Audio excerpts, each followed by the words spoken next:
Welcome to Chess Tactics Explained Part 3. Let's take a look at this problem.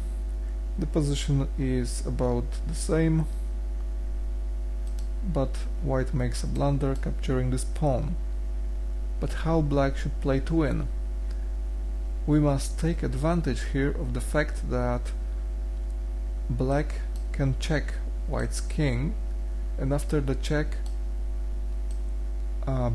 white can only go to h2, because if after check this queen can't defend here because queen takes, and it would be losing the queen for nothing. Okay, in this position we must notice that this rook is hanging, and if white's king goes to h2, then we can fork the king and the rook on this diagonal with our queen, and it can be done with this move. So the only thing white can do is to go to this h2 square, and then we fork the king and the rook, winning the rook. There is another problem, and in this position black is a little better, but makes a blunder like this. And now white can threaten checkmate or win a lot of material. After this move, check, black has only two moves. One of them loses material and one of them leads to checkmate in 2. So let's take the stronger move first. Black defends against the check, and white wins the rook. After castling, white also wins the bishop.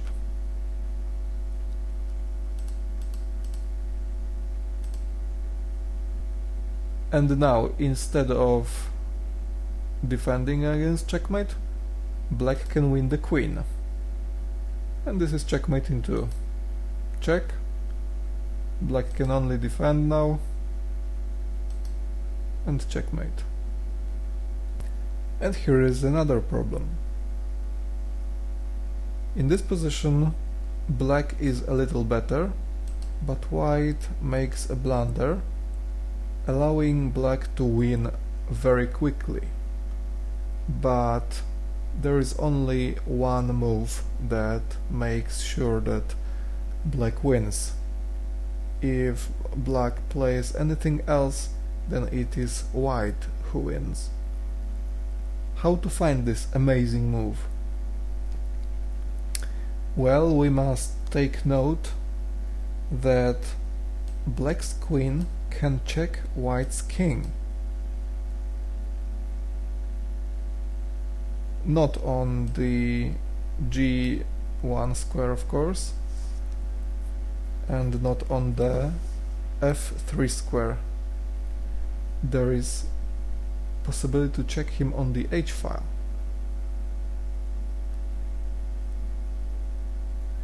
So when we check him on the h file, then he will be forced to leave the h file, and he will step into the g2 square because nothing else would be possible. And then we capture the queen and the king with the knight to a fork. It looks like this. Check. Of course, white can protect from the check by moving the queen to here or somewhere else, but it loses the queen immediately.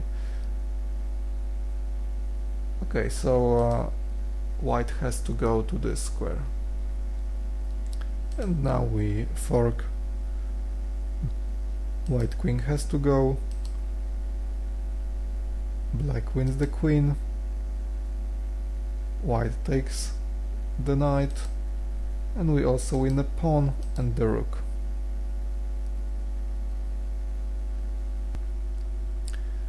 Let's take a look at this problem. The position is about equal, and now black makes a blunder. But how white should play to win? Let's take a look at this. Bishop is attacked by the rook and by the queen already. So what if we bring a third piece to attack it? Unfortunately, black can make the things more complicated by bringing the rook here to defend this bishop. And now it's very difficult to decide whether to take this bishop with the rook or with this bishop. Computer suggests that it is stronger to take it with the rook. Now black captures back, and now we're capturing the rook here with the bishop is a bad idea, because then queen takes back and white is one bishop up. So better is to bring a rook to help to attack this square. But now black cuts off this rook.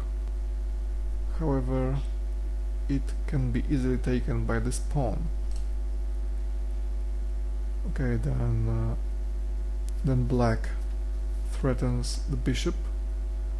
White takes. This rook is pinned, so it will fall. The king goes out of pin, but the rook is not to be saved. And after the exchange, white is better.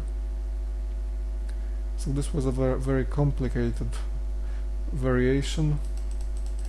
Let's see if there is something easier.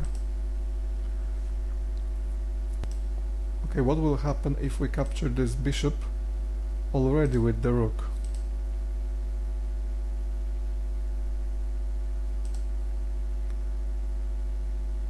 Okay, so queen takes back the rook, of course, but now we have a very strong move which pins the queen to the king.